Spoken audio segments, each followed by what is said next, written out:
লোকের চেতনা জেগে উঠেছে। ওই চেতনাবাজরা আসলে চেতনাবাজ নয়, গান জুটে, ইয়াবাখোর, ফেন্সিখোর, মদখোর।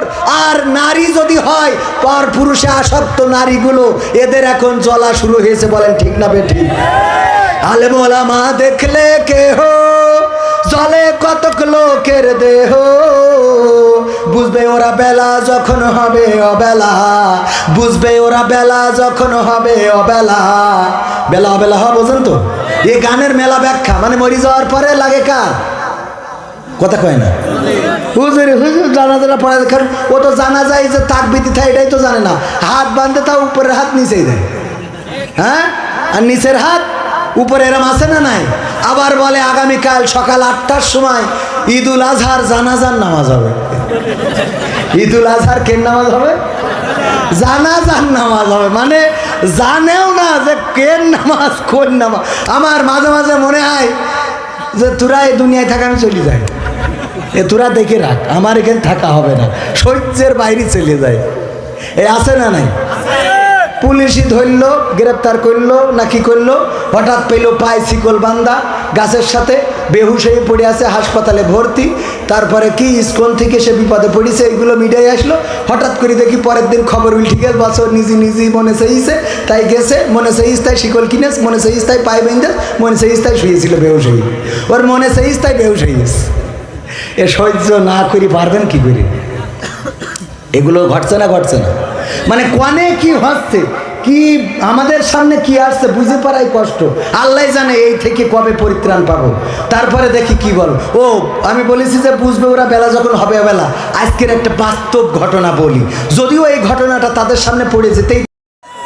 বাবা তোমার দরবারে সব পাগলের খেলা, হরেক রকম পাগল দিয়া মিলাইছো মেলা, হরেক রকম পাগল দিয়া মিলাইছো মেলা। বাবা তোমার দরবারে সব পাগলের খেলা, বাবা তোমার দরবারে সব পাগলের খেলা।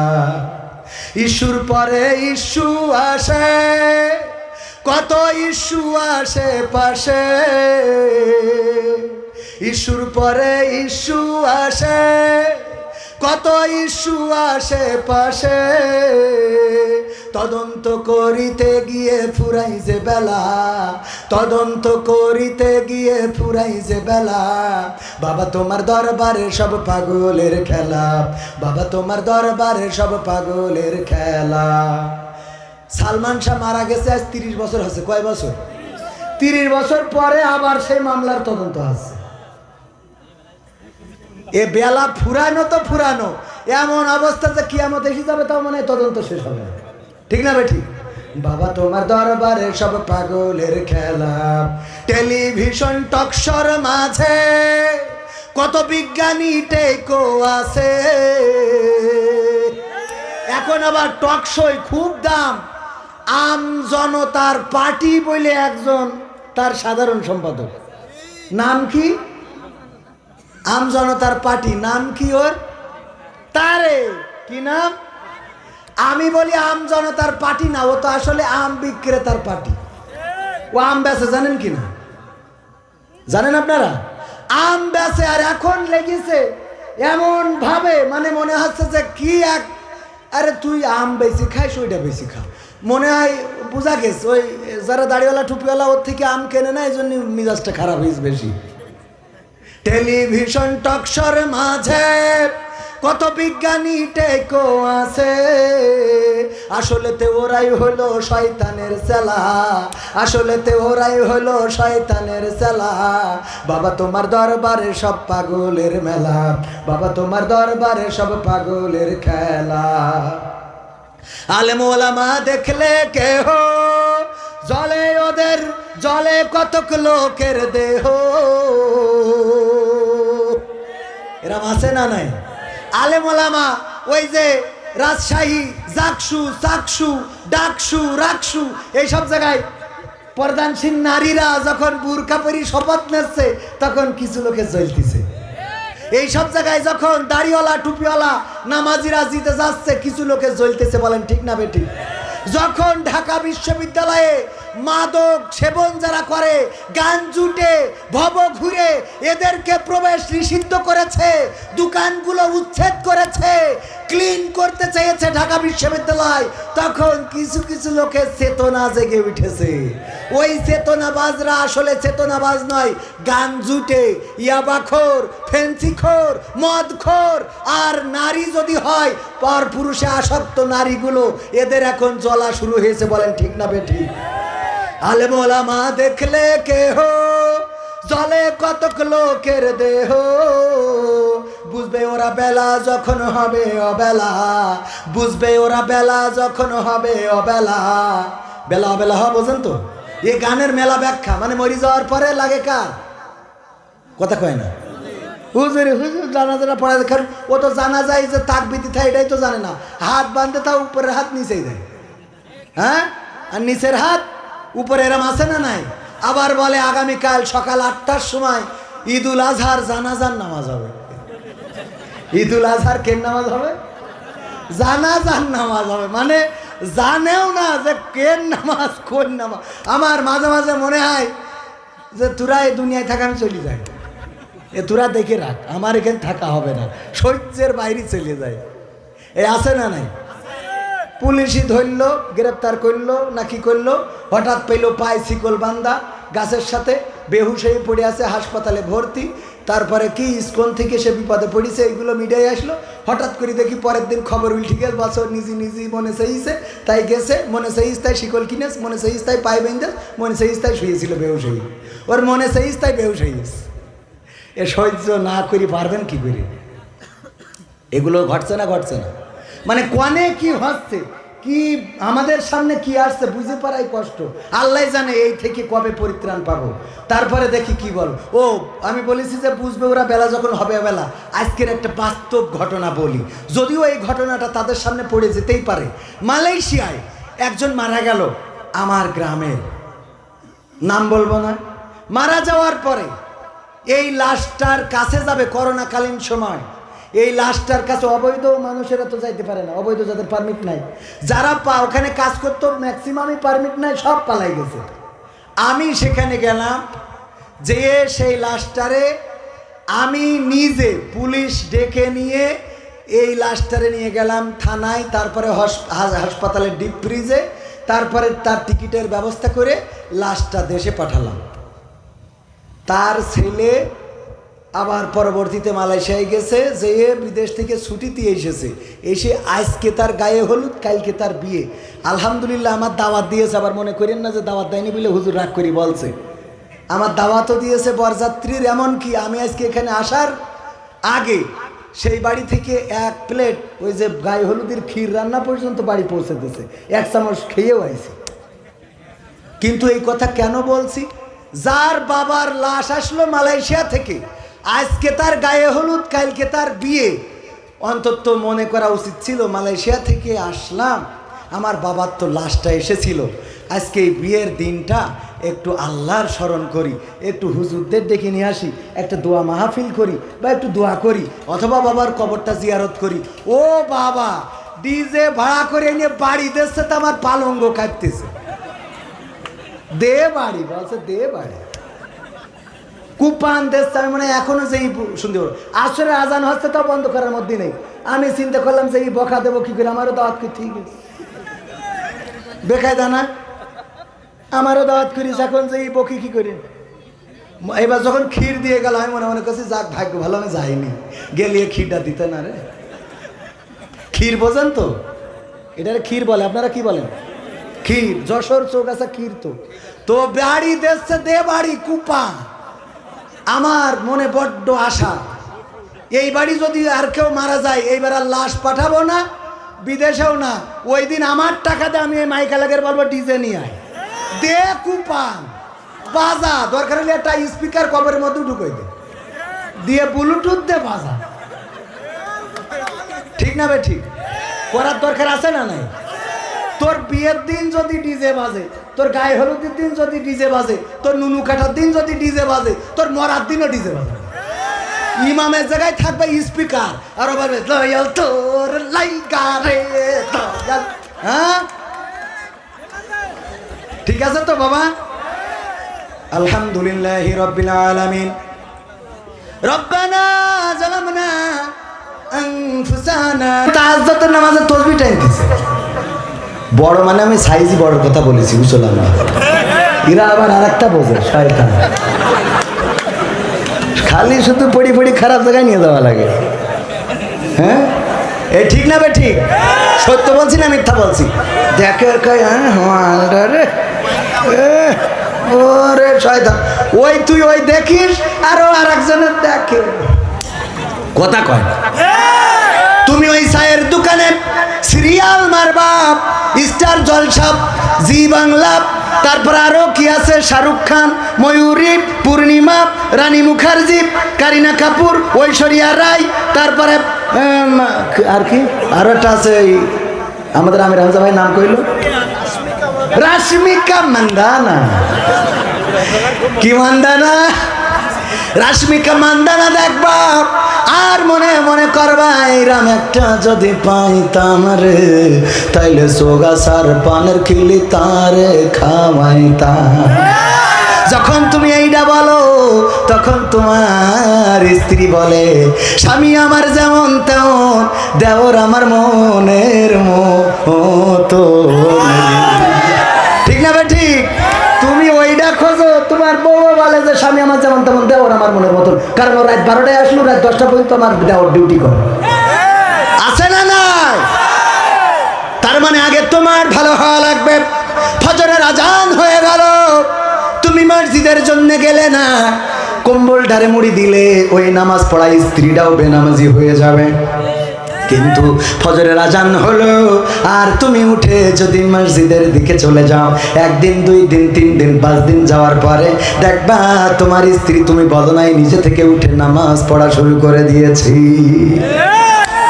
ঠিক বলছি না? ঠিক বলছি। তাহাজ্জুদের সময় উঠে যান, যাই নামাজে বসে নামাজ আদায় করা শুরু করে দেন।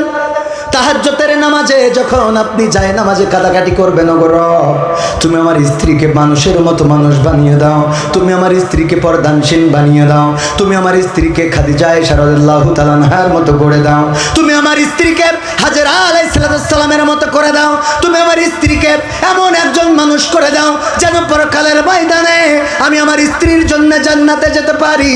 তুমি যদি তাহাজ্জুদের নামাজে স্ত্রী খাটের উপরে ঘুমানো এমন দোয়া করতে থাকো, তোমার স্ত্রীও দেখবা আস্তে করে খাট থেকে উঠে তোমার পিছনে নামাজে দাঁড়িয়ে যাবে। বলেন ঠিক কিনা? কিন্তু তুমি রাত্রি ফেসবুক চালাবা, টিকটক দেখবা, রিলস দেখবা, ও বাবা বাবা, আছে না নাই?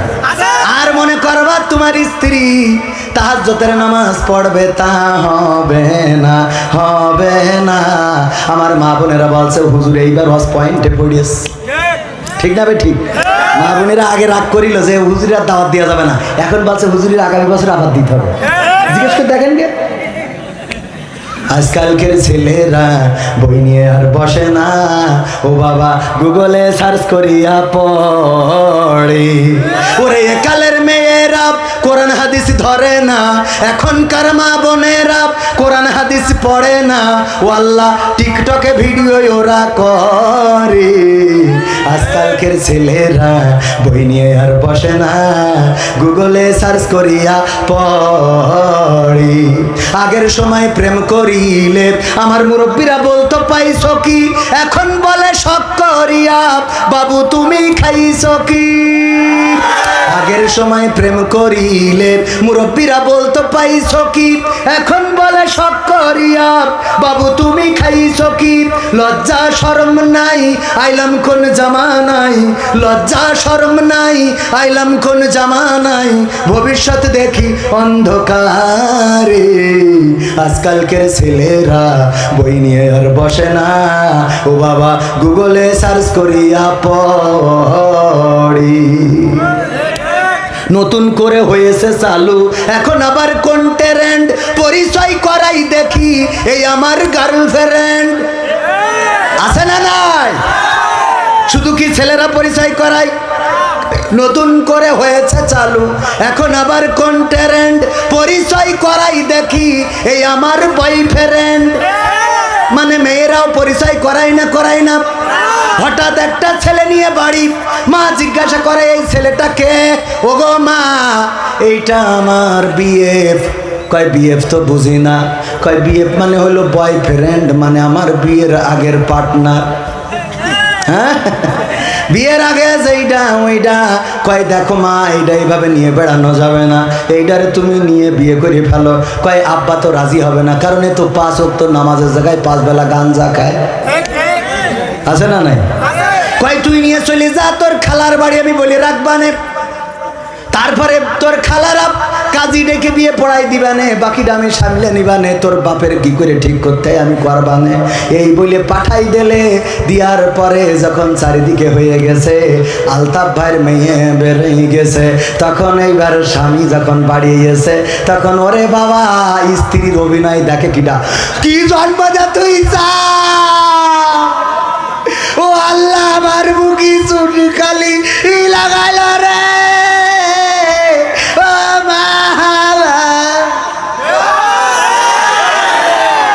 আছে না নাই? ওরে বাবা, ওর অভিনয়ের কাছে আমার শেখ হাসিনাও ফেল। ঠিক না বেটে? এমন পাকা অভিনেতা কি জন্ম তো তুই চাও, চুল খালি লাগাই যাবো কি জন্ম দিতে এইটা মেয়ে তোমার জন্ম দিতে কইল কিনা? ও 10 মিনিটই, আর তুই যে 25 বছর ধরে মানুষ করলি, ওর দোষ সব কথা কয় না। ঠিক না বেটে? এই অভিনেতা আছে না নাই? নতুন করে হয়েছে চালু, এখন আবার কন্টেন্ট পরিচয় করাই দেখি, এই আমার বয়ফ্রেন্ড। শরমের মাথা খাইয়া গেছে ওরা পাগল হইয়া, ভবিষ্যৎ দেখি অন্ধকারে। আজকালকের ছেলেরা বই নিয়ে আর বসে না, কি করে? মোবাইলে সার্চ করিয়া পড়ে। আমি বলিলাম 12টা পর্যন্ত কথা বলবো, কিন্তু একটু বেশি হয়ে গেছে, আর 5টা মিনিট কি দেয়া যাবে? রাজি আছেন? কারা কারা হাত দেখতে চাই? লিল্লাহি তাকবীর।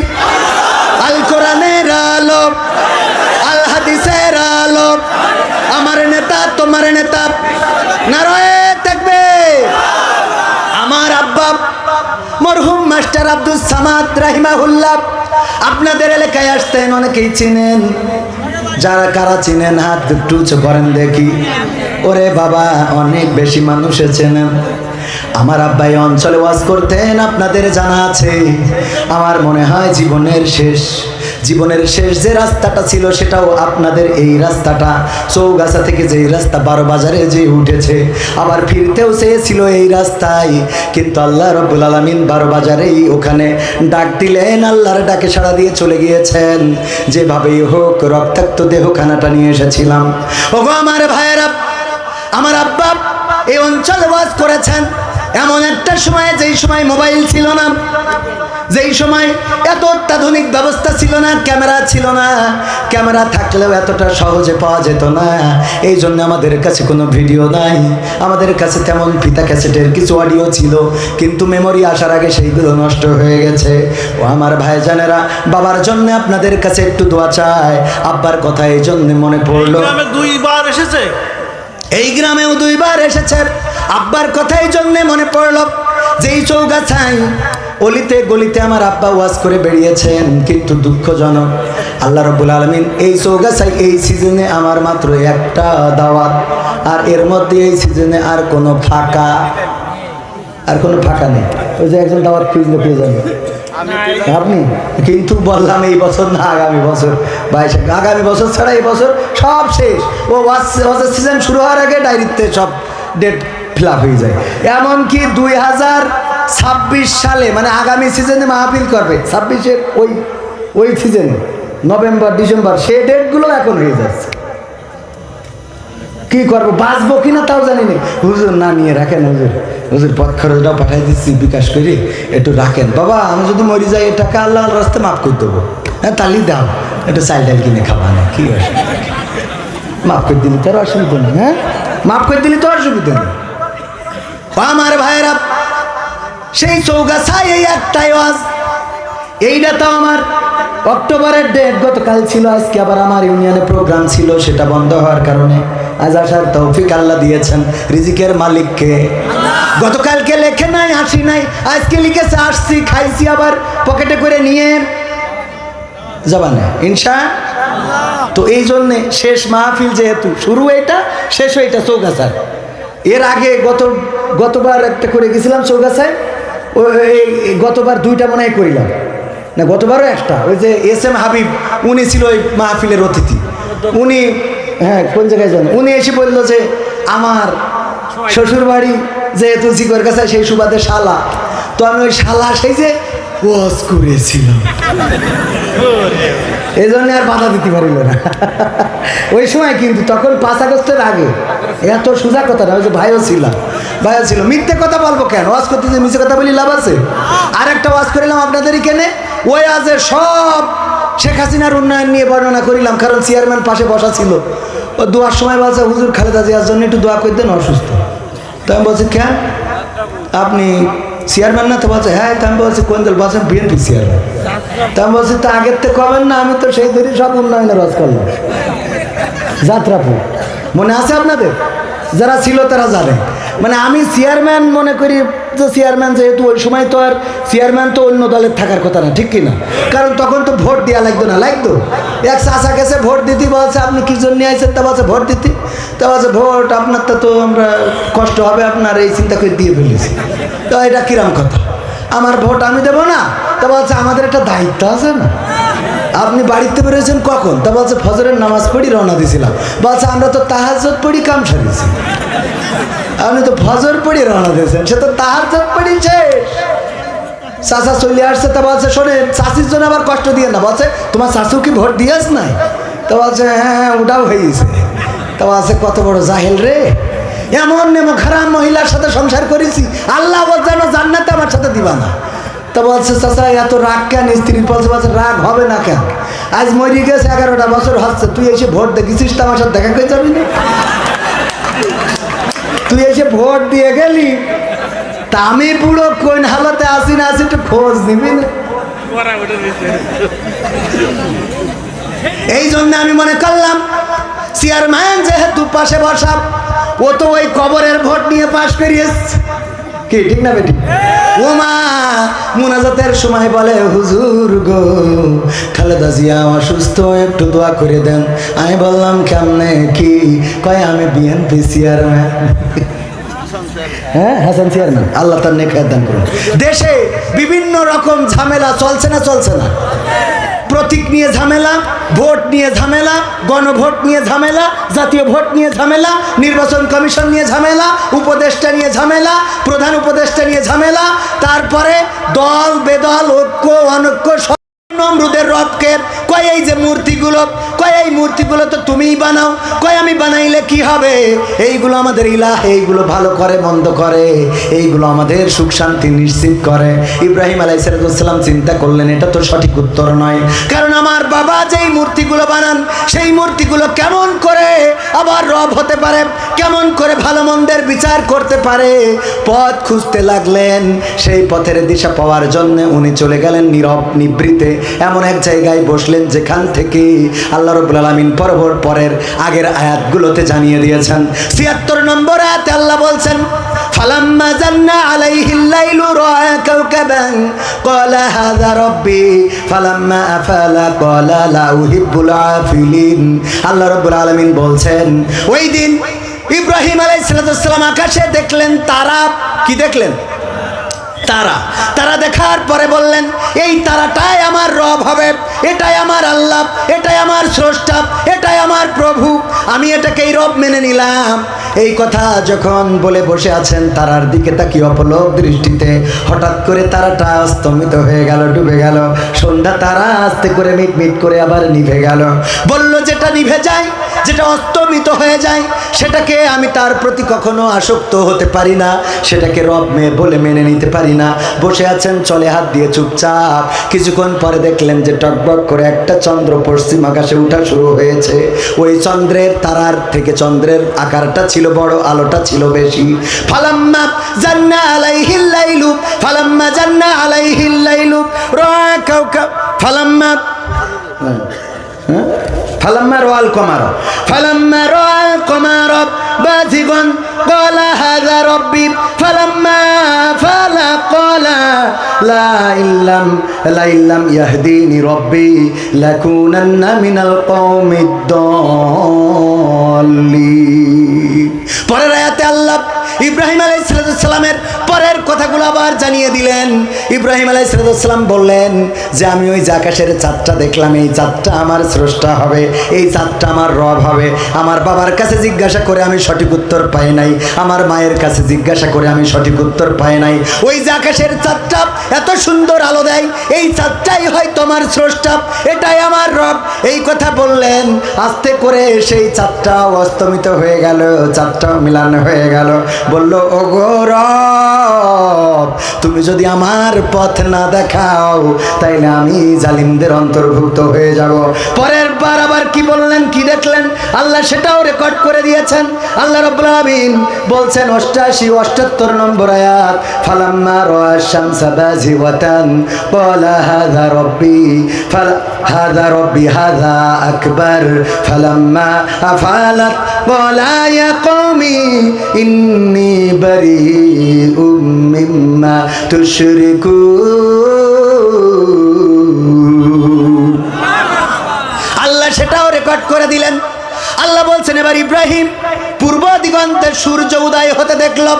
ফালাম্মা রাআ শামসা, সূর্য উদয় হতে দেখল। দেখার পরে বলল, এটাই আমার রব।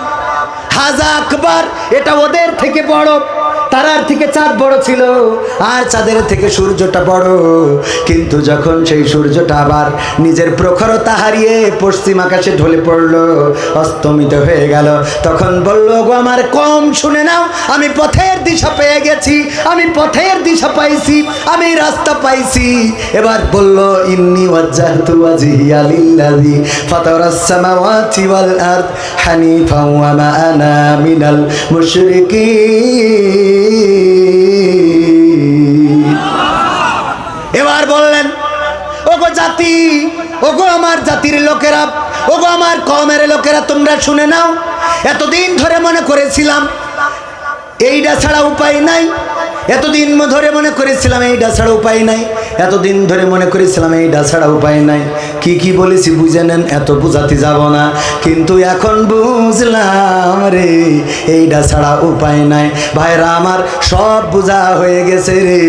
আকাশে তারা দেখলাম, চন্দ্র দেখলাম, তারকারাজি দেখলাম, চন্দ্র দেখলাম, সূর্য দেখলাম, এইগুলো সব অস্তমিত হতে দেখলাম।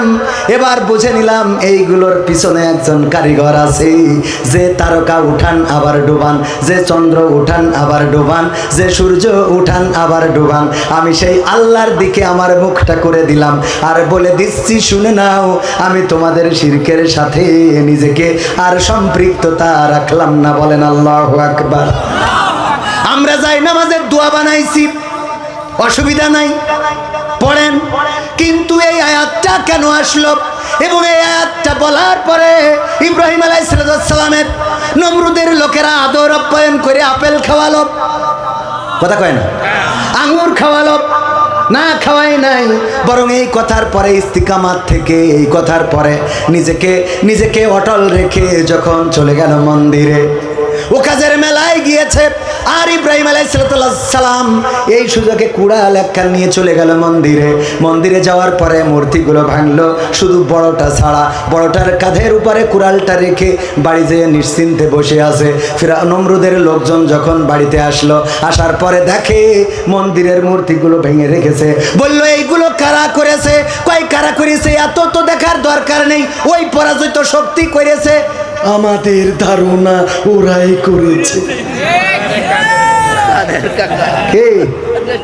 কিছু হইলেই দোষ আছে না নাই? কথা কয় না, আছে না নাই? যা হইতো তাতেই দোষ, যা হইতো তাতেই দোষ। আর সুযোগ একটা পাইছিল রে, কিছু হইলেই একেবারে চোখ বুঝে আমার পুলিশ ভাইয়েরাও কোনো মামলা তদন্ত লাগতো না। আমার ভাইজানের আজকেও যারা গল্প করলো, তারা বললো, ভাই জীবনে কারো বড় কথা বলি নাই, জীবনে কারো কোনোদিন একটা চড় থাপ্পড় দিই নাই, অথচ নাশকতার মামলা খেয়েছি, মানুষ হত্যার মামলা হয়েছে, খুন খারাপির মামলা হয়েছে, অন্যায়ের মামলা হয়েছে। এমনিভাবে হামলা মামলা আপনাদের এলাকায় ছিল না। মরা লোকও ছাড় পায় নাই। পুলিশরা ওদের মুখস্থ কথা, কি কথা, মুখস্থ কথা যা করেছে হুজুররা করেছে। ওই যে একবার একটা ওই যে আপনাদের বর্ডারের কাছে যাদের বাড়ি, বর্ডার থেকে বল্টু সাইকেলে করে বালু নিয়ে আসছে, বাস্তায় কি করে কিনে আসছে বালু। বর্ডারেতে প্রশাসনের লোক ধরি বলছে যে এতে কি, তা বলছে স্যার বালু স্যার, বলছে সাইকেলে বালু নিয়ে যাচ্ছিস তুই ভারতের বর্ডারতে, মানুষ কত দামি দামি জিনিস নিয়ে যায়, নিশ্চয়ই বালুর মধ্যে কিছু আছে, বাস্তা নামা চেক করি দেখে না আসলেই বালু, ছেড়ে দিয়েছে। দ্বিতীয় আবার আর একদিন কি ব্যাপার বল্টু সাইকেলে কি স্যার বালু স্যার, এই বস্তার মধ্যে মনে হয় অন্য কিছু, আবার চেক করে দেখে না বালু, ছেড়ে দিয়েছে। তৃতীয় দিন আবার বাস্তায় করি কি যেন, এই এতে কি স্যার বালু স্যার, না বর্ডার থেকে বালু পাচার করছি সেটা হইতে পারে না, নিশ্চয়ই এই বালুর মধ্যে কোনো কিন্তু আছে, এইটা ল্যাবে পাঠাবো পরীক্ষা করব তারপরে তোর সাথে কথা হবে। ল্যাবে পাঠাই পরীক্ষা করি দেখে বালু।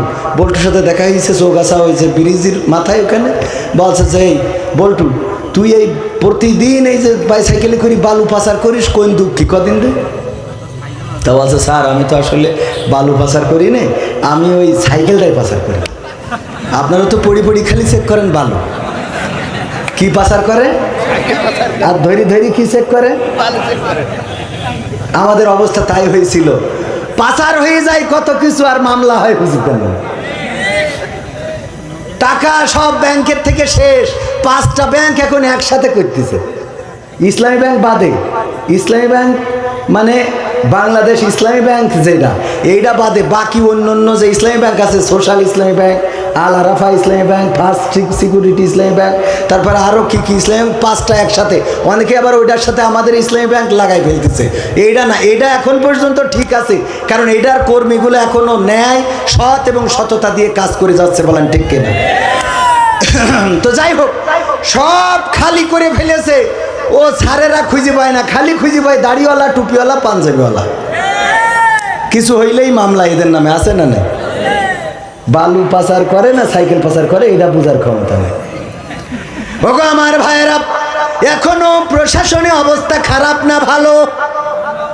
এখনো খারাপ, এখনো আছে না নাই?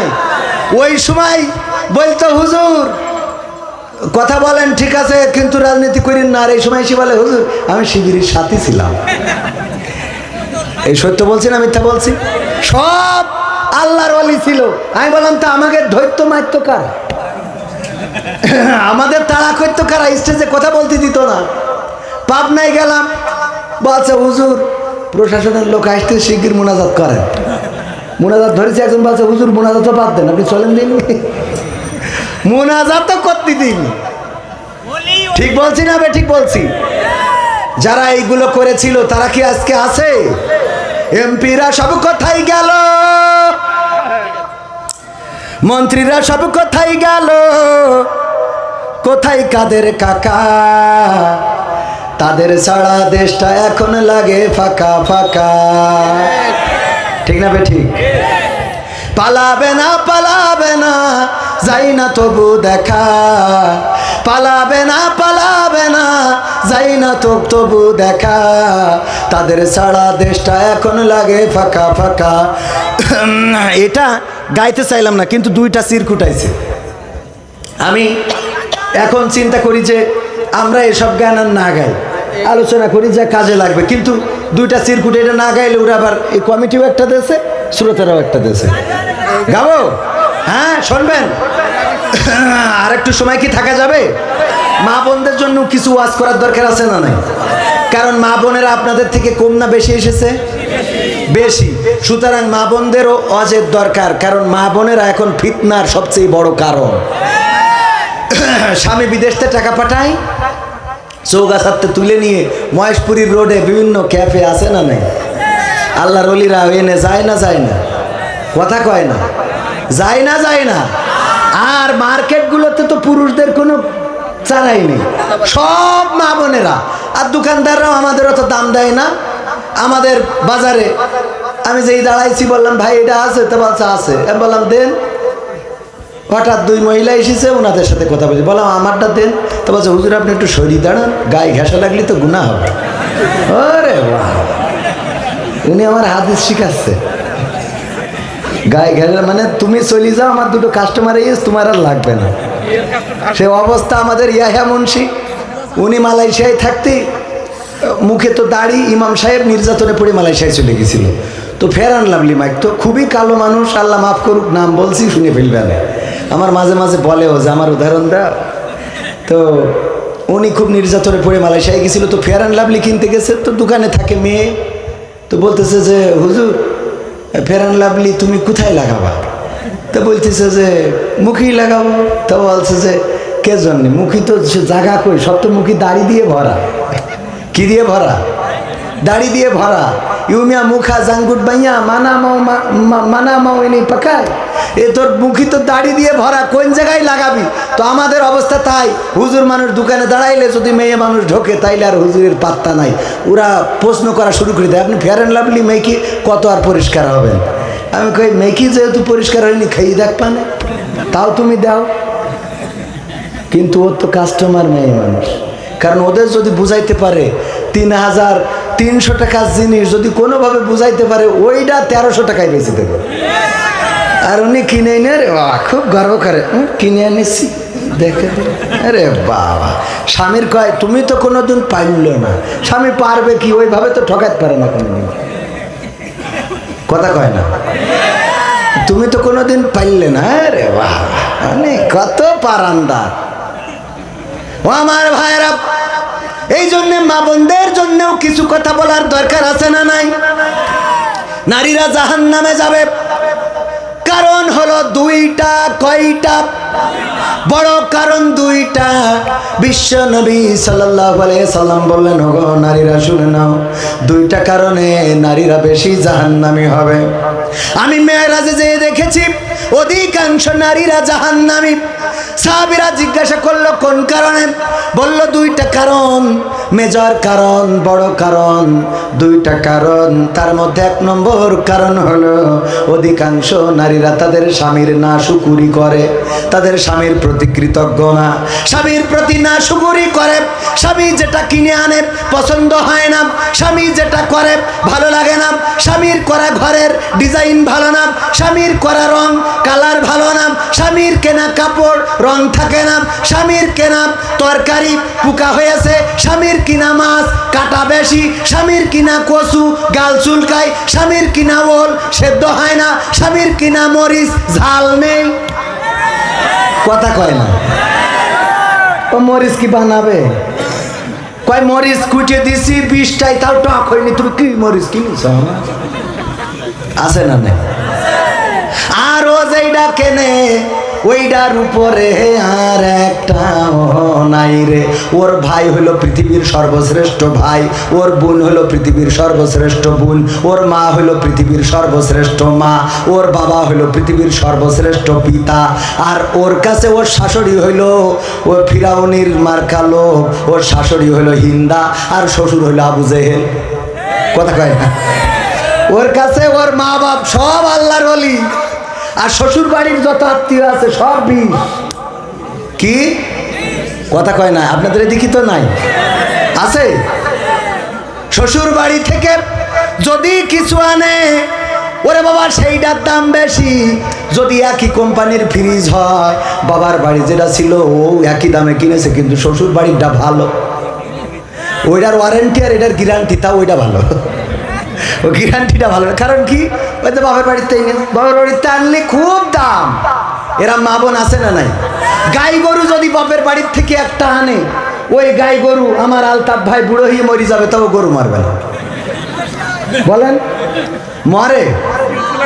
আলতাফ ভাই কষ্ট করে বাড়ি একটা চৌগাছা একটা জমি কিনেছে, জমি কেনার পরে বলছে আজকে রেজিস্ট্রির দিন, চলো রেজিস্ট্রি করে চৌগাছা হোটেল থেকে খেয়ে আসবো।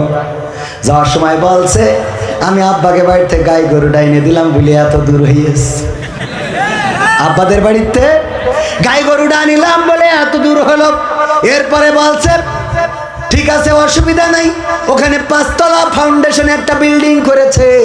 উদ্বোধনের দিন বলছে বেগম সাহেব চলো আজকে আমরা বিল্ডিংটা ফিতে কেটে উদ্বোধন করব।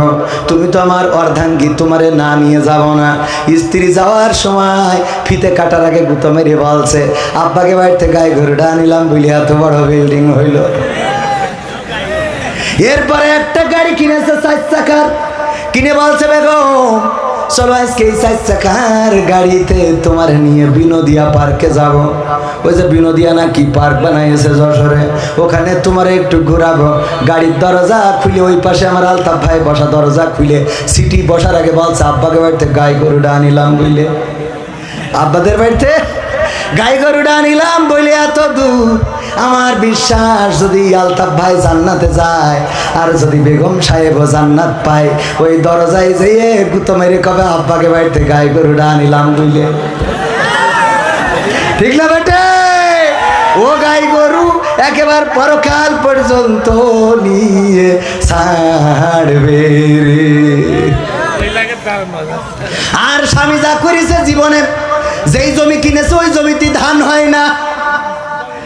স্বামী যা করলো, আমাদের এক হুজুর বলছে আমার স্ত্রীর এত কিছু এনে দিই কোনোদিন খুশি হয় না। আমি একদিন বুদ্ধি করে আমার স্ত্রী খালি কয় দেখো অমুকের শাড়িটা কত সুন্দর, অমুকের 3 পিস কত সুন্দর, অমুকদের বাড়িটা কত সুন্দর, অমুকদের গাড়িটা কত সুন্দর। আমি একদিন বুদ্ধি করে চৌগাছাতে একটা দামি শাড়ি কিনলাম, কিনে নিয়ে যেয়ে টেবিলের পরে রাখিছি। তারপরে রেখে স্ত্রীর বললাম স্ত্রী তাড়াতাড়ি খাবার দাও, ক্ষুধা লেগেছে, রাতের ডিনারটা সেরে ফেলি। স্ত্রী খাবার দেয় আর খালি ওই শাড়ির দিকে তাকায়, শাড়িটা আসলে কাজ জানি কিনলো, ওর কি আর একটা কোনো সতীন মতিন আছে নাকি? ওদের তো সন্দেহ থাকে না, থাকে না। এক ফাঁকে জিজ্ঞাসা করলো শাড়িটা কার? আলতাফ ভাই বলছে শাড়িটা হলো কবির বিন সামাদ তার বউয়ের জন্য কিনেছে। আমার বললো হজ করতে যাচ্ছি, ফিরতে 2 দিন লাগবে, শাড়িটা বাড়ি পৌঁছে দিও। কয় দেখো শাড়িটা কত সুন্দর, কালারটা কত সুন্দর, রংটা কত সুন্দর, আর তুমি যা কেনো তা পরো যা।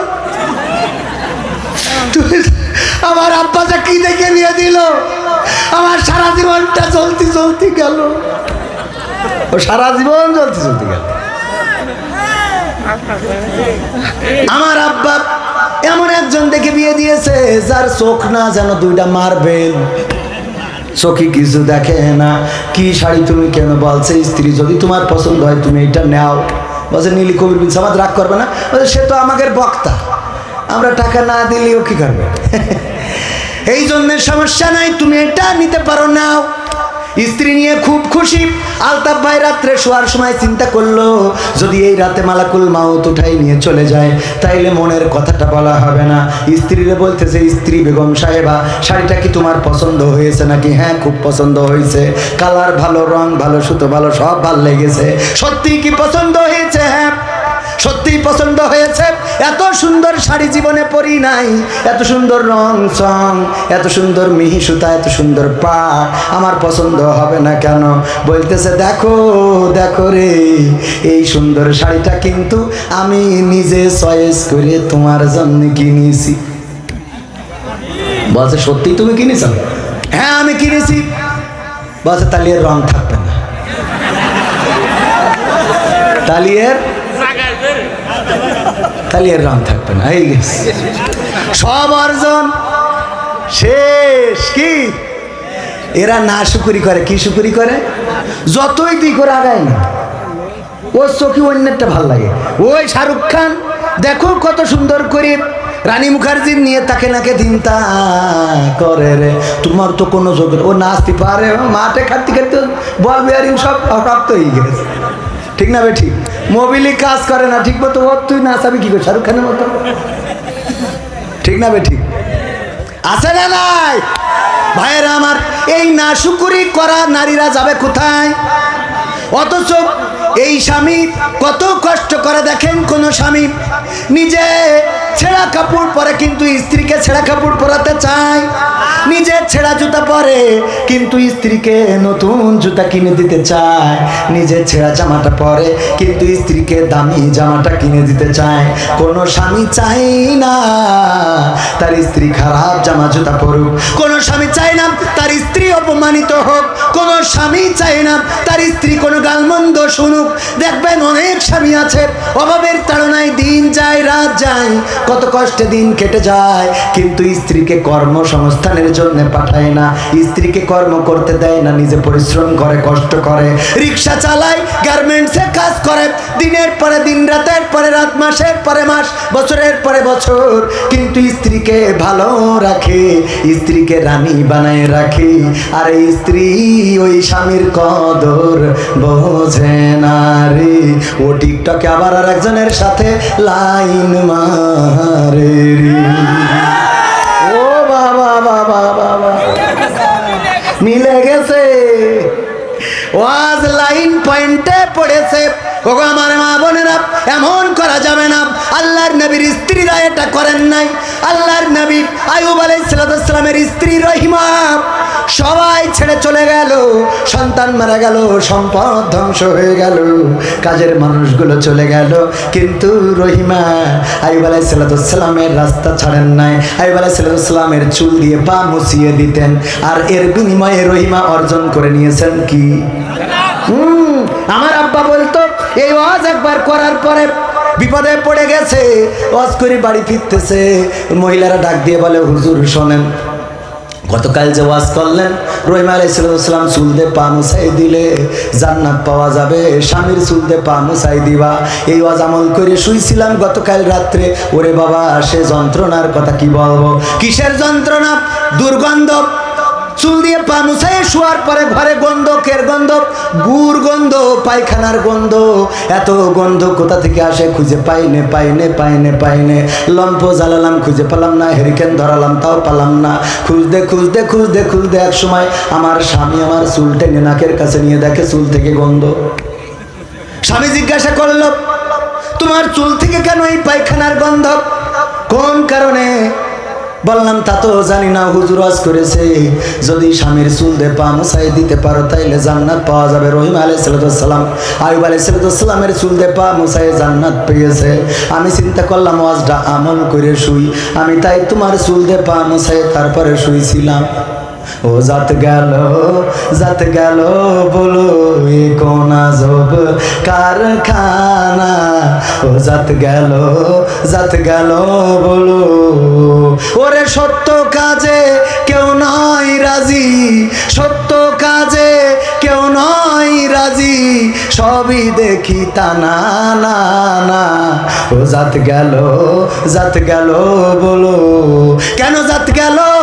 ওর স্বামী ওই যে মোড়ের মাথায় সর্পরাজপুর ওই চার দোকানে বসে খেলছিল তাস, হঠাৎ করে আর্মির গাড়ি এসেছে, টাকা দিয়ে খেলছিল, এই জন্য তাড়াতাড়ি করে টাকাও ফেলাই রেখে, তাসও ফেলাই রেখে, জুতো ফেলাই রেখে দৌড় দিয়েছে, বাঁশবাগানে কিটা ছেড়ে রেখেছে, ওইটা চটকাই দিয়ে চুপচাপ শুয়ে রয়েছে, আর ওইটা মুসায় শুয়েছে রে। মা বোনেরা বলছে হুজুর গো আপনি ওয়াজ করে চুলতে পা মুছাই দিতে কইছেন, অসুবিধে নেই, আমরা দেব, কোনো আপত্তি নেই, কিন্তু দয়া করে একটু স্বামীদের বলবেন ওরা যেন টিউবকলের পাটা ধুয়ে তারপর শোয়, অন্তত টিউবকলের পাটা ধুয়ে যেন শোয়, তা না হলি তো জ্বালার শেষ রে। আমার স্বামীরা আমার ভাইদের ওয়াজ পয়েন্টে পড়িল। এইবার স্বামীদের বলি, স্ত্রী খারাপ হয়ে যাচ্ছে, আপনি এসে বলেন হুজুর একটু দোয়া করি। কি আমার 8 লাখ টাকা নিয়ে হাঁটা দিয়েছে, আছে না? নেই? আমি বলি হাঁটা দেবে না কেন? তুমি স্ত্রী খোঁজো রাবিয়া বসরির মতো, স্ত্রী খোঁজো খাদিজা রাদিয়াল্লাহু তাআলা আনহার মতো, স্ত্রী খোঁজো ফাতেমা রাদিয়াল্লাহু তাআলা আনহার মতো, স্ত্রী খোঁজো আসিয়া আলাইহিস সালামের মতো, হাজরা আলাইহিস সালামের মতো, সারা আলাইহিস সালামের মতো, কিন্তু তুমি সারাদিন চায়ের দোকানে বসে পরিমণি আর নুরা লাইলা দেখে বেড়াবা, আর স্ত্রী তাহাজ্জুদের নামাজে থাকবে, এই কন্যে পাও? কথা কয় না? তুমি চার দোকানে বসে সিরিয়াল মারো, ময়ূরী, পূর্ণিমা, জাগের সব সাইজ বড় আর কি, ওইগুলো দেখি বেড়াবা, আর বাড়ি মনে করবা যে তোমার এসেছে, মনে হয় ওই জাতীয় দলের লোক না, হুজুর হলো আল্লাহর দলের লোক। কার দলের? সবাই বলেন কার দলের? আল্লাহর দলের লোক যারাই আল্লাহর দিন এই জমিনে কায়েম করতে চাইবে, প্রতীক যা হয় হোক, নেতা যে হয় হোক, আল্লাহর দল আল্লাহর দিন যে কায়েম করতে চাইবে, আমরা সে যে হয় হোক, আমরা তার পক্ষের লোক। বলেন ঠিক কিনা? ঠিক না বে ঠিক? যদি কেউ দাড়ি পাল্লা নিয়ে ইসলামের বিপক্ষে চলে যায়, তাইলে ওই দাড়ি পাল্লার টেঙাতে দেয়া হবে, দেয়া হবে। যদি কেউ হাত পাখা নিয়ে কোরআনের বিপক্ষে কথা বলে, তাইলে ওই হাত পাখা দিয়ে আর বাতাস খাবো, খাবো। কারণ হাত পাখা যতই হোক, আপনি ইসলামের বিপক্ষে যাবেন, এটা মানা হবে। আমরা না ভোট দিতেও রাজি, হ্যাঁ ভোট দিতেও রাজি। এখন এক দল বলছে না ভোট দাও, আর এক দল বলছে হ্যাঁ ভোট দাও। আমাদের কথা হলো ইসলাম যারা কায়েম করতে চাইবে তাদের পক্ষে হ্যাঁ, ঠিক না বেঠিক? দাড়ি টুপির পক্ষে যারা যাবে তাদের পক্ষে হ্যাঁ।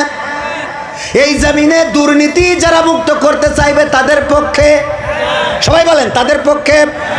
এই জমিনে যারা সন্ত্রাসী বন্ধ করতে চাইবে তাদের পক্ষে। এই জমিনে যারা খুন খারাপি বন্ধ করতে চাইবে তাদের পক্ষে। এই জমিনে যারা ধর্ষণ জেনা ব্যভিচার বন্ধ করতে চাইবে তাদের পক্ষে। কিন্তু এই জমিনে যারা অন্যায়, চাঁদাবাজি, লুটতরাজ, লুণ্ঠন, স্বৈরাচারী, দুঃশাসন, এই জাতীয় কাজগুলো যারা করতে চাইবে তাদের পক্ষে। বলেন, তার মানে আমরা হ্যাঁরও পক্ষে নারও পক্ষে। এর পক্ষে? হ্যাঁরও পক্ষে নারও পক্ষে। হ্যাঁ পক্ষে কোন দিক থেকে? যেই দিক থেকে আমরা দেখব যে আল্লাহর সাথে সম্পৃক্ততা আছে, আল্লাহর হুকুমের বাইরে না, সেটা আমাদের জন্য হ্যাঁ। কিন্তু যেটার সাথে আল্লাহর সাথে সম্পর্ক নাই, বরং আল্লাহ সেটা নিষেধ করেছেন, এই জাতীয় কাজের সাথে যদি সম্পৃক্ততা রাখে আর এই জাতীয় কাজ যদি করতে চায়, সে জামাতের হোক, চরমনার হোক, হেফাজতের হোক, দাড়িওয়ালা হোক, টুপিওয়ালা হোক, পাঞ্জাবিওয়ালা হোক, জুব্বাওয়ালা হোক, তাদের পক্ষে না। কথা ক্লিয়ার? আমি কি কোনো রাজনীতির কথা বললাম? বলেছি একটাও রাজনীতির কথা পাবেন না। ওয়াজ করবো 12টা পর্যন্ত, রাজনীতির কথা যদি বলি বলবেন যে হুজুর নেই, রাজনীতির কথা কেন বলবো? কোরআন এসেছে এই সমাজে শান্তি প্রতিষ্ঠার জন্য। ইসলাম মানে কি? তো শান্তি প্রতিষ্ঠা করার জন্য যে কথা বলতে হবে সেটা তো বলাই লাগবে। এটাকে রাজনীতি বলার কোনো সুযোগ নেই, এটাই আল্লাহর নীতি। কার নীতি? বলেন কার নীতি? কোরআনের সাথে যারা করবে দ্বন্দ্ব, তাদের সাথে কবু হবে না আপোষ। কোরআনের সাথে যারা করবে দ্বন্দ্ব, তাদের সাথে কবু হবে না আপোষ। জেল জুলুম হলেও হবে, জেল জুলুম হলেও হবে, বিবেকের কাছে তবু রব নির্দোষ। আমার রবের কাছে রব নির্দোষ, মহান প্রভুর কাছে রব নির্দোষ। কোরআনের সাথে যারা করবে দ্বন্দ্ব, তাদের সাথে কবু হবে না। কোরআনের কথা যারা বলে যায় আজ, তাদের দমাতে কত ফন্দি। কাউকে ধরে নিয়ে দিয়েছে ফাঁসি, কাউকে রেখেছিল বন্দি। কোরআনের কথা যারা বলে যায় আজ, তাদের দমাতে কত ফন্দি। কাউকে ধরে নিয়ে দিয়েছে ফাঁসি, কাউকে রেখেছিল বন্দি। হক কথা বললেই জ্বলে যায় গাব, কোরআনের কথা সইতে পারে না। হক কথা বললেই জ্বলে যায় গাব, কোরআনের কথা সইতে পারে না। জানি না তাদের আমাদের পরে কেন এত আক্রোশ। আক্রোশ আছে না নাই? জেল জুলুম হলেও হবে, জেল জুলুম হলেও হবে, বিবেকের কাছে তবু রব নির্দোষ। আমার রবের কাছে রব নির্দোষ, মহান প্রভুর কাছে রব নির্দোষ। কোরআনের সাথে যারা করবে দ্বন্দ্ব, তাদের সাথে কবু হবে না। কোরআনের কথা আজ বলতে গেলে আসছে বাধা কত ভাবে। কোরআন প্রেমিকেরা হাতে রেখে হাত সামনে এগিয়ে যাবে, যাবে না? যাবে না? এখন ইসলামপন্থীরা এক হচ্ছে, বলেন ঠিক কিনা? চরমনায়, হেফাজত, আলিয়া, কওমিয়া, জামাত, এই জাতীয় পার্থক্য ছিল, কিন্তু এখন ওলামায়ে কেরাম এক প্ল্যাটফর্মে আসছেন, বলেন ঠিক কিনা? এক প্ল্যাটফর্মে আসবেনই, কারণ যারা এক আল্লাহকে ইলাহ মানে, এক কোরআনকে সংবিধান মানে, এক বিশ্বনবী হযরত মুহাম্মদ সাল্লাল্লাহু আলাইহি সাল্লামকে নেতা মানে, তাদের মধ্যে এত বিভেদ থাকবে কেন? যারা বিভেদ করবে ওরা আল্লাহর রাসূলের উম্মত নয়, ওরা শয়তানের উম্মত, বলেন ঠিক কিনা? কারণ আল্লাহ বলেছেন ওয়াতাসিমু বিহাবলিল্লাহি জামিআ ওয়া লা তাফাররাকু, তোমরা সংঘবদ্ধভাবে পাঁচকলি টুপি না বাটি টুপি না বা অন্য টুপি না অন্য পাগড়ি এগুলো দেখার বিষয় না, সংঘবদ্ধভাবে কার রাজ্য আঁকড়ে ধরো? কার রাজ্য? আল্লাহর রাজ্যকে আঁকড়ে ধরো। এইটা আল্লাহ তাগিদ করেছেন, আর আমরা গুতগুতি কিলাকিলি আমাদের মধ্যে আছে না নেই? আমিও এখন বলতে গেলি তো বাইরে যাই। আমাদের মুহতারাম মুফতি আমির হামজা ভাই, উনি স্টেজে কথা বলেন, সরল সোজা মানুষ, সাদা সিধা মানুষ, সব ওই যে অনেকেই বলে না যে হক কথা ফক করে বলে ফেলে।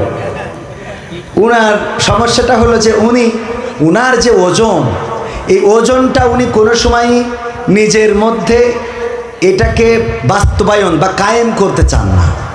উনার যে জনপ্রিয়তা বাংলাদেশে, এই জায়গাটা উনি চাইলে খুব স্মার্টলি ধরে রাখতে পারতেন, কিন্তু সেটা না করে উনি পাবলিকলি সবার সাথে সহজে মিশে যান। এটা ভালো যে উনি সরল সাদা সিধা, যা আছে মনে তা বলেন মুখে, যা থাকে মনে তা বলেন কোথায়? মুখে।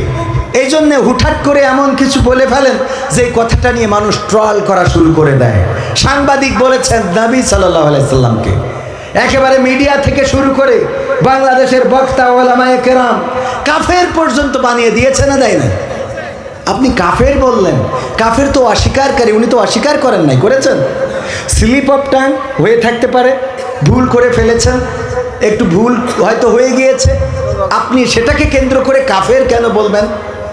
আবার একটা ওয়াজ করেছেন আম্মা খাদিজা রাদিয়াল্লাহু তাআলা আনহাকে নিয়ে, যে তিনি নামাজ পড়েন নাই, রোজা করেন নাই, জাকাত দেন নাই, কিন্তু তিনি জান্নাতে শুধু যাবেনই না, আল্লাহ রাব্বুল আলামিন তাকে সালাম জানিয়েছে। বলেন সুবহানাল্লাহ। কথাটা তো উনি ভুল বলেননি। কেন ভুল বলেননি? এটা উদাহরণ দিতে চেয়ে বলি। এই যেমন ভাইজান, আমার ভাইজানের নাম কি জানো? আলতাফ ভাই। আলতাফ ভাইয়ের আব্বা বেঁচে আছে না? এখন এলাকায় প্রচার হচ্ছে উনি হুজুর হইলে কি হবে, উনি তো ওনার বাপের খাইতে দেয় না, ওনার বাবার খাইতে দেয় না। কথাটা মিথ্যা না সত্য? কথা কয় না, মিথ্যা না সত্য? কিন্তু বাবার খাইতে দেয় না, এটা শোনার পরে অনেকের মিজাজ খারাপ হয়েছে না, হুজুর আলতাফ এত বড় দাড়ি মেহেদি দিয়া, মাথায় টুপি, সরবনার মুরিদ, অথচ সে কেমনে বাবারে খাইতে দেয় না, এটা মেম্বারিতে দাঁড়াইছে, ডাইরেক্ট ওর বিপক্ষে সিলবার। এরকম হয় না? হয় না? তো বাপ যে নেই এটা যাচাই করবেন না? তো খাদিজা রাদিয়াল্লাহু তাআলা আনহা যাকাত দেন নাই, নামাজ পড়েন নাই, হজ করেন নাই, এটা যে কেন করেন নাই এটা যাচাই করবেন না? কারণ তখন এগুলো ফরজই হয় না, তখন এইগুলোর বিধানই আসে নাই। তো বিধান আসে নাই তাই করে নাই। তো এই জন্যই এইটাকে বলাকে কেন্দ্র করে আপনারা নেগেটিভভাবে উপস্থাপন করছেন। এগুলো কেন? আর সবচেয়ে দেখলাম আমাদেরকে ব্যবহার করে বক্তা হয়েছে আব্দুর রহিম আল মাদানি। আসলে আদৌ সে মাদানি না, জাল মাদানি। কি মাদানি? কি মাদানি? জাল মাদানি। আর মাদানি হইতেও পারে, একজন নামের শেষে লাগাইছে যে অমুক আল মাক্কি। আমি বললাম কেন? বলছে যে ঢাকায় একটা হোটেলে চাকরি করতাম, সেই হোটেলের নাম ছিল আল মক্কা হোটেল। কি হোটেল? আল মক্কা হোটেল। তো আল মক্কা হোটেলে চাকরি করি, তো আল মাক্কি লাগাই দিয়েছে। হ্যাঁ, দেখা যাচ্ছে যে আজহারি ভাই আমাদের আজহারে পড়িছে, তাই আর একজন দেখা গেল যে কোনোভাবে নাম আজহারি লাগাইছে। জিজ্ঞেস করলাম কেন? বলছে যে আজহারির আমি একবার দেখিলাম, এই জন্য ও কি নামের শেষে একটা টাইটেল, একজন নামের শেষে লাগাইছে কাতারি, অমুক হুজুর কাতারি। কাতারি কেন? তো কাতারে ছিল, তো কাতারে ছিল বলে কাতারি লাগাইতে হবে? এটা কি একটা ভালো সম্মানজনক হইল? আমি বললাম আমার মাঝে মাঝে অনেকেই বলে যে আপনার নামের শেষে এরকম আজাদি, জিহাদি, তারপরে মাক্কি, মাদানি পাওয়া যায় না। আমি কইছি আমি কোনোদিন যদি উগান্ডায় যেতে পারি, এসি লাগাবো কবির বিন সামাদ উগান্ডি। কি একটা টাইটেল একটু আনকমন হওয়ার দরকার আছে না? আছে না? নাই, একটু আনকমন। তুফানি এক বক্তার, আল্লাহ মাফ করুন, এটা বলতেই হচ্ছে নামের শেষে তুফানি। তুফান বোঝেন তো? তুফান মানে কি? ঝড়, টর্নেডো, এগুলো তো। তো কি তুফান বানাইলো আল্লাহ জানে, যে তার নামের শেষে তুফান। এই যে মাদানি লাগাইছে, জাল মাদানি, কোন মদিনায় যে পড়িছে, কোন ভার্সিটিতে পড়েছে, এইবার ফতোয়া শুরু করেছে আমির হামজাকে জাহেল, জালেম, ফাসেক, কাফের, যা মনে চায় তাই বলে যাচ্ছেন। এগুলো বলার জন্য তো হুজুরদেরকে শ্রোতারা নিয়ে আসে না? নিয়ে আসে। আপনার কাছ থেকে দুইটা ভালো কথা শুনতে চাই, দুইটা মিষ্টি কথা শুনতে চাই, দুইটা দিনের কথা শুনতে চাই, দিনের বয়ান শুনতে চাই, যেটা শুনলে কাজে লাগবে, পরকালে জাহান্নাম থেকে মুক্তি পেয়ে জান্নাতে যাওয়া যাবে, আল্লাহ রাসূলের ভালোবাসা অর্জন করা যাবে, আল্লাহকে পাওয়া যাবে, সেই কথাগুলো শুনতে চাই। আজকে মজের স্টেজগুলো আমরা এই বানাই ফেলেছি। এখন আমিও তো সেই সেম কাজই করলাম, কারণ ওদের ঠিক করতেছি, আমারও ওদের বিরুদ্ধে বলতে হবে। আমও কি তার বাইরে? এখন উপায় কি? উপায় হলো সবাই চুপচাপ আস্তে করে ফিরে আসি। সবাই কি করি? তওবা করি, ফিরে আসি। আমিও তওবা করি, আল্লাহ কবুল করুন, বলেন আমিন। সূরা আল আনআম থেকে তেলাওয়াত করেছি ৭৯ নম্বর আয়াত, মনে আছে আপনাদের? মনে আছে? পড়েন, ইন্নী ওয়াজ্জাহতু ওয়াজহিয়া লিল্লাযী ফাতারাস সামাওয়াতি ওয়াল আরদ হানিফান ওয়া মা আনা মিনাল মুশরিকিন। আমরা কোথায় পড়ি এই আয়াত? যায় নামাজের দোয়া হিসাবে। কিন্তু জানি না এই আয়াতটা কোথায় নাজিল হলো, কেন নাজিল হলো, এই আয়াতটার শুরু কোথায়, কেন আবার কোরআনে অন্তর্ভুক্ত করা হলো, কেন নবীর মাধ্যমে জানিয়ে দেওয়া হলো। এই কথাগুলো বলেছিলেন হযরত ইব্রাহিম আলাইহিস সালাতু ওয়াস সালাম। কখন বলেছিলেন? যখন তিনি পথের দিশা চেয়েছিলেন, পথ খুঁজছিলেন, কেমন করে পথ পাওয়া যায়। বাবাকে জিজ্ঞাসা করলেন, বাবা আমাদের রবকে? বলল আমাদের রব হলো এই মূর্তিগুলো, আমাদের রব হলো। বাবা তোমার দরবারে সব পাগলের খেলা, হরেক রকম পাগল দিয়া মিলাইছো মেলা, হরেক রকম পাগল দিয়া মিলাইছো মেলা। বাবা তোমার দরবারে সব পাগলের খেলা, বাবা তোমার দরবারে সব পাগলের খেলা। ইস্যুর পরে ইস্যু আসে, কত ইস্যু আসে পাশে, ইস্যুর পরে ইস্যু আসে, কত ইস্যু আসে পাশে। তদন্ত করিতে গিয়ে ফুরাই যে বেলা, তদন্ত করিতে গিয়ে ফুরাই যে বেলা। বাবা তোমার দরবারে সব পাগলের খেলা, বাবা তোমার দরবারে সব পাগলের খেলা। সালমান শাহ মারা গেছে আজ 30 বছর হয়েছে। কয় বছর? 30 বছর পরে আবার সেই মামলার তদন্ত আছে। এ বেলা ফুরানো তো ফুরানো, এমন অবস্থা যে কিয়ামত এসে যাবে, তাও মনে হয় তদন্ত শেষ হবে, ঠিক না বেঠি? বাবা তোমার দরবারে সব পাগলের খেলা। টেলিভিশন টকশোর মাঝে কত বিজ্ঞানী টেকো আছে, এখন আবার টকশোয় খুব দাম। আম জনতার পার্টি বলে একজন, তার সাধারণ সম্পাদক, নাম কি? আম জনতার পার্টি, নাম কি ওর? তারে কি নাম? আমি বলি আম জনতার পার্টি না, ও তো আসলে আম বিক্রেতার পার্টি।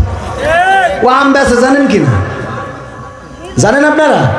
আম বেচে, আর এখন লেগেছে এমন ভাবে, মানে মনে হচ্ছে যে কি এক, আরে তুই আম বেশি খাইস, ওইটা বেশি খা। মনে হয় বোঝা গেছে ওই যারা দাড়িওয়ালা টুপিওয়ালা ওর থেকে আম কেনে না, এই জন্য মিজাজটা খারাপ হয়েছে বেশি। টেলিভিশন টকশোর মাঝে কত বিজ্ঞানী টেকো আছে, আসলেতে ওরাই হলো শয়তানের চেলা, আসলেতে ওরাই হলো শয়তানের চেলা। বাবা তোমার দরবারে সব পাগলের মেলা, বাবা তোমার দরবারে সব পাগলের খেলা।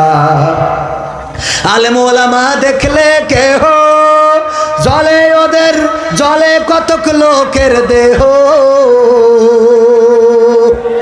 এরম আছে না নাই?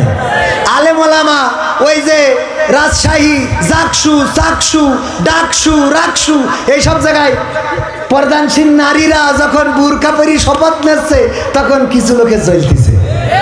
এই সব জায়গায় যখন দাড়িওয়ালা টুপিওয়ালা নামাজিরা জিতে যাচ্ছে, কিছু লোকে জ্বলতেছে, বলেন ঠিক না বেঠিক?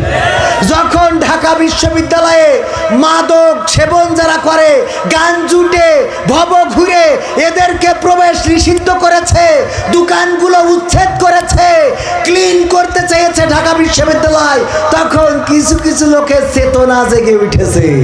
ওই চেতনাবাজরা আসলে চেতনাবাজ নয়, গান জুটে, ইয়াবাখোর, ফেন্সিখোর, মদখোর আর নারী যদি হয় পর পুরুষে আসক্ত নারীগুলো, এদের এখন জ্বলা শুরু হয়েছে, বলেন ঠিক না বেঠিক?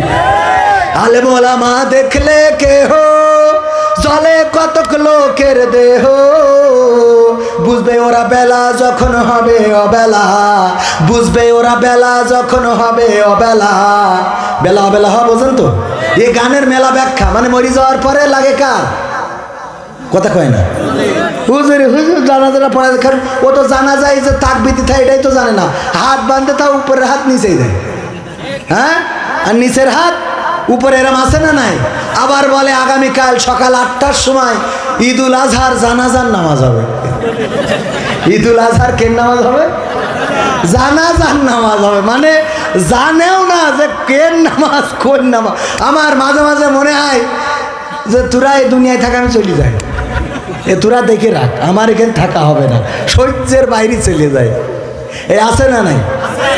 পুলিশই ধরলো, গ্রেপ্তার করলো না কি করলো, হঠাৎ পেলো পায়ে শিকল বান্ধা, গাছের সাথে বেহুশ হয়ে পড়ে আছে, হাসপাতালে ভর্তি।